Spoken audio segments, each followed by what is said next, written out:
Tudo começa com um boato. Aí a conversa se espalha, todo mundo comenta e quando a gente menos espera, já está em pânico. Quem na infância nunca ouviu falar na lenda da loira do banheiro ou da perna cabeluda? Todas essas histórias compõem o universo mítico urbano do Brasil do século XX. A nossa equipe resolveu desvendar as lendas urbanas aqui de Fortaleza. Com a ajuda da pesquisadora Natália Paiva, que estuda esses fenômenos populares, a gente foi às ruas saber o que há de verdade e o que é ficção nas histórias mais famosas da capital.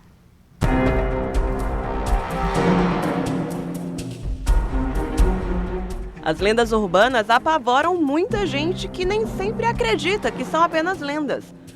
O início delas, ninguém sabe, mas dizem que toda mentira tem um fundo de verdade. Será?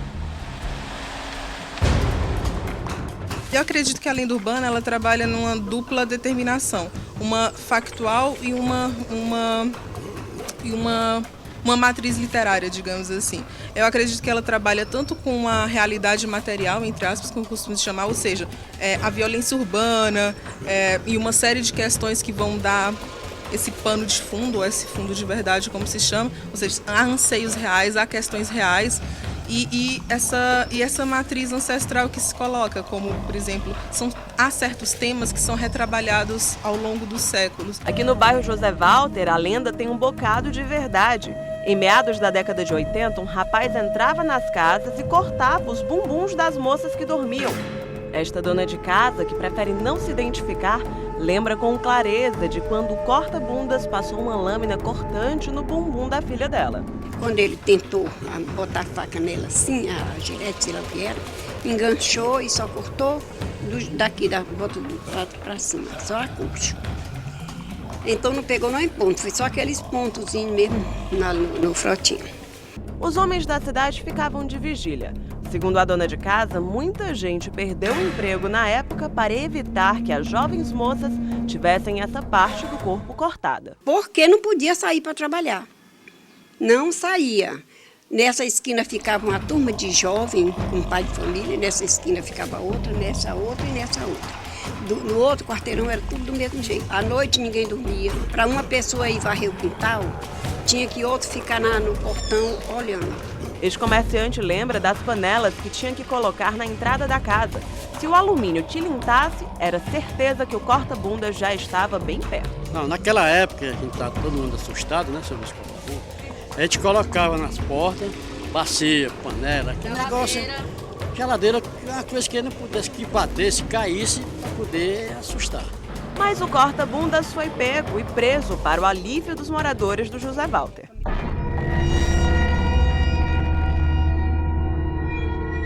Depois que pegaram ele, foi que eu olhei, eu digo, olha menina, quem estava aqui, o Evandro.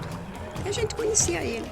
Ah, ele era conhecido no bairro, era gente boa, como é que era isso? Conhecia ele porque eu trabalhava no Ipalmirim, num colégio aqui fora do conjunto, e eu vinha sempre de lá, sempre quando eu vinha, ou ele ia para lá ou ele vinha de lá para cá, era muito esquisito. Às vezes eu dizia, rapaz, espera por mim, que era um lugar esquisito demais, de lá para cá, eram uns 6 quarteirões, sem casa, sem nada. E ele vinha na bicicleta, me acompanhava, eu conhecia ele. Nunca pensei que ele fosse uma pessoa dessa. E ele só atacava à noite, porque de dia não atacava ninguém. Parou, graças a Deus, minha filha, graças a Deus. A princípio, este fato não tem nada de lenda, é bem verdadeiro. Mas a população não deixou a história morrer. Mesmo depois de a pessoa ter sido presa e assassinada, ficaram algumas marcas, como o quê? A história de que o corta-bunda verdadeiro não era aquele, ele apenas foi um imitador, foi um laranja. História de que o verdadeiro corta-bunda ainda existe. Até uma das pessoas que eu entrevistei diz, não, o corta-bunda existe, ele vai lá no hospital onde eu trabalho e ele tem câncer e precisa, enfim, fazer série de tratamento. Ou então pessoas lembrando, não, quando eu era criança minha mãe dizia, menino, não vai na rua, senão o corta-bunda te pega.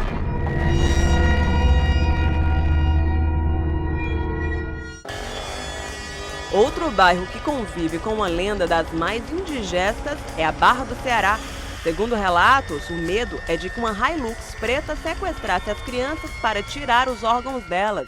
Casos similares à Hilux preta existem desde os anos 70 no leste europeu, que era The Black Volga. Era um carro preto que circulava na periferia de cidades da Bielorrússia, da Ucrânia, raptando crianças para tirar os seus órgãos. E desde os anos 80, na América Latina, em vários países da América Latina, América do Sul e América Central, há ocorrência de carros misteriosos nas periferias da cidade, roubando as crianças para tirar os seus órgãos. Quer dizer, é apenas uma nova roupagem de uma lenda que já circula há muito tempo.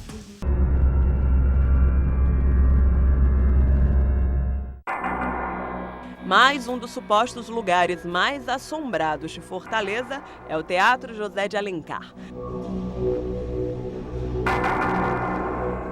Reza a lenda que uma bailarina azul vira e mexe, aparece e desaparece por aqui. Quem já viu a bailarina azul aqui no Teatro José de Alencar diz que esse é o espaço favorito dela aparecer. Pois é, tem casos que foi dito que ela chegou a atrapalhar um solo de uma bailarina de verdade. Já pensou? E como é a aparência dela? Eu nunca vi. Porque é bonita, né? Que tá sempre vestida de azul. Loira, morena. Aí eu não sei.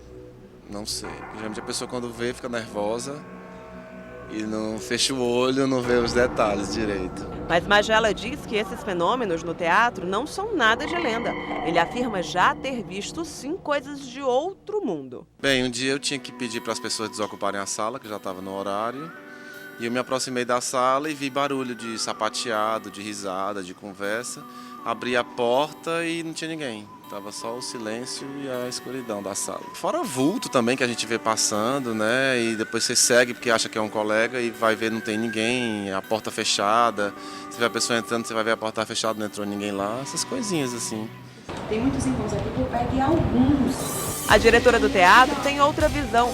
Para ela, estas narrativas fazem parte do imaginário que se criou a respeito do teatro. Nós temos relatos os mais diversos, né? Nós temos relatos de atores, de pessoal da técnica, de pessoal que trabalha nas portarias, nas madrugadas, mas também em horários que não são horários consagrados pelos fantasmas, né? Pessoas que já viram alguma manifestação pela manhã, cedinho.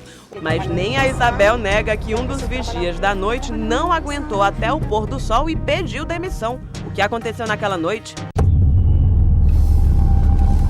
Um segurança que passou uma noite tendo experiências muito delicadas, de ouvir o telefone tocar, de perceber luzes acesas quando ele acabava de apagar as luzes de um determinado setor do teatro, de ouvir alguns ruídos e logo que amanheceu o dia ele decidiu trocar de serviço, mudar para um outro lugar.